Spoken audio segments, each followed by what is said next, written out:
Hello student, welcome to my channel @Ronu sir.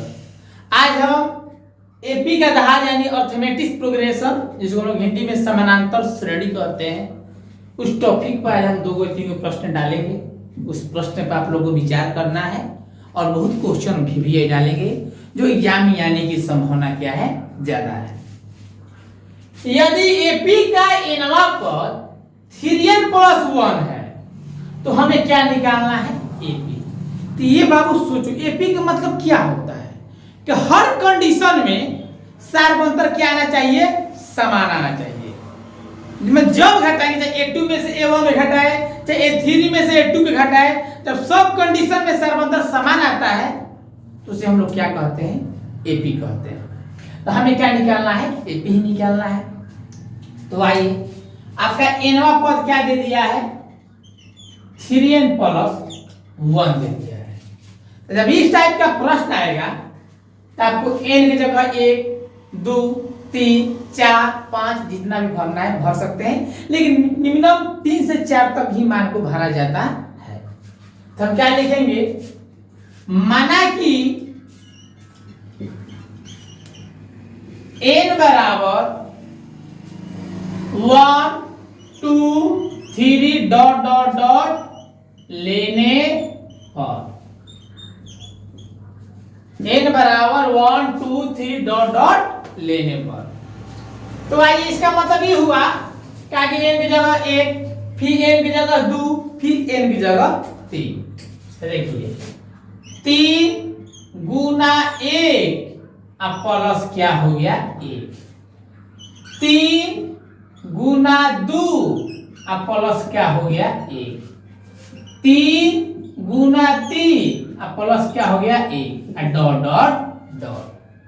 3 में 1 से गुना कीजिएगा 3 प्लस 1, 3 में 2 से कीजिएगा 6 प्लस 1, 3 में 3 से गुना कीजिएगा 9 प्लस 1 डॉट डॉट डॉट हो गया।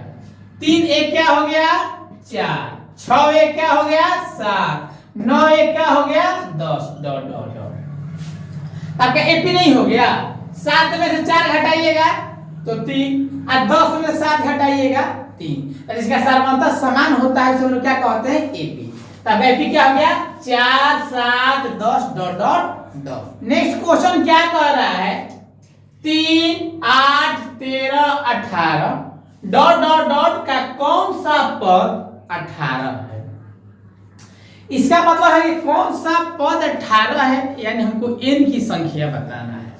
क्वेश्चन के मैटर्स को समझना चाहिए कि हमारा क्वेश्चन क्या कह रहा है। ठीक, तो हमारे कहने का मतलब कि कौन सा पद क्या है? 18 है। तो देखिए, इसको तो हम लोग a बोलते हैं, तो a बराबर क्या हो गया? 3 हो गया। उसके बाद d निकालेंगे, तो d हम ऐसे बताते हैं कि हम A2 में से A1 को घटाते हैं, तो क्या हो गया? 8 - 3 अब बराबर क्या हो गया? 5। कौन सा पद 18 है? यानी n बराबर हो गया 1। n बराबर क्या हो गया? 1। जब इस टाइप में क्वेश्चन आएगा कौन सा पद 18 है, एपी का कौन सा पद 0 है, तो वहां पर एपी के एनवा पद को कुछ माना जाता है। ठीक, तो क्या माना जाएगा? जब लिखेंगे माना कि एपी का एनवा पद 18 है। अब यही क्वेश्चन आता है कौन सा पद 0 है, तो हम क्या लिखते हैं कि माना कि एपी का एनवा पद क्या है? 0 है। जब इस टाइप का क्वेश्चन मिलेगा, हम विद्यार्थी लोग का मेरिट क्या होना चाहिए?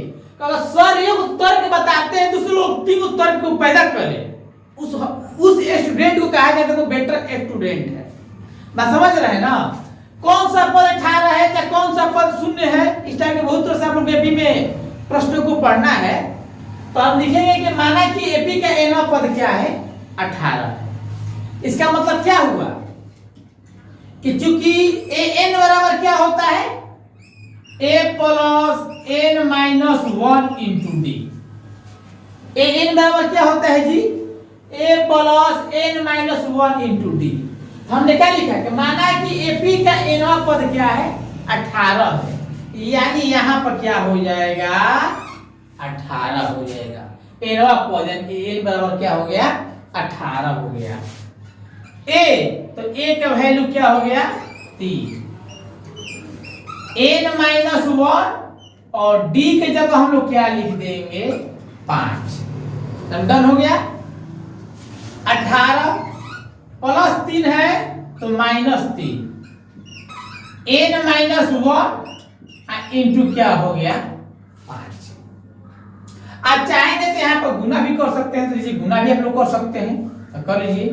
5 में n से गुना कीजिएगा तो 5n, 5 में 1 से गुना कीजिएगा 5 हो गया।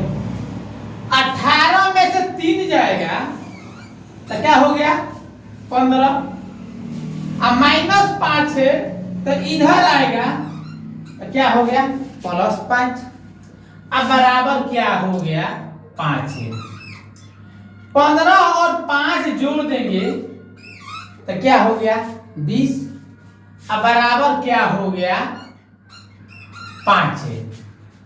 तो इसलिए n बराबर क्या हो जाएगा 20, अब बाटा में क्या हो जाएगा 5।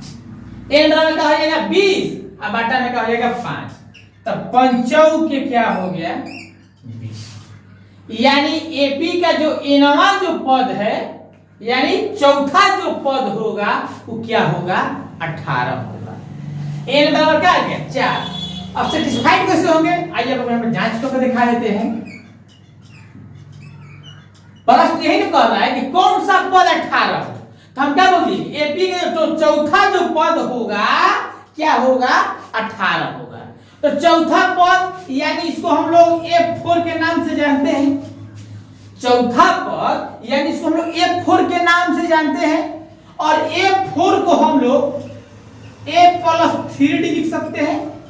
मैथ बनाने का मतलब क्या होता है अपने से सेटिस्फाइड होना, आंसर के भरोसे नहीं। आप लोग एग्जाम देने जाइएगा तो आपको वहां पर आंसर लिस्ट रहेगा नहीं।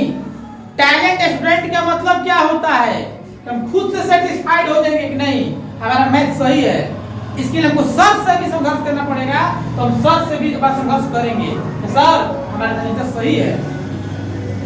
तो देखिए चौथा पद क्या है 18, तो F4 हो गया। और F4 को हम लोग क्या नोट कर सकते हैं A+3D। तो A का वैल्यू क्या है बाबू 3, तो यहाँ पर क्या लिख दिए 3 + 3।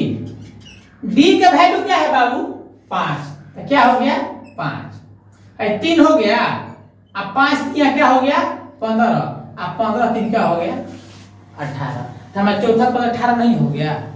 तो विश्वास ये होता है रोनू सर सिर्फ यूट्यूब चैनल में इसलिए जुड़े हैं ना कि जिसको भगवान 2% भी दिमाग दिए होंगे तो उनको भी हम जगा देंगे। जैसे लोग कहते हैं कि जागो ग्राहक जागो, उस तरह से हम कहते हैं बाबू जागो स्टूडेंट जागो। रोनू सर का एक बार यूट्यूब चैनल पे वीडियो को देखो, कैसा आप लोगों को वीडियो लग रहा है, पढ़ाने के सर का शैली कैसा है, आप लोगों को सेटिस्फाइड करके बता दिए कि एपी का जो चौथा पद है तो क्या है 18 है। इससे ज्यादा और हम विशेष कुछ नहीं कर सकते हैं। अब स्टूडेंट के लिए ऊपर डिपेंड पड़ता है उनकी मर्जी क्या है।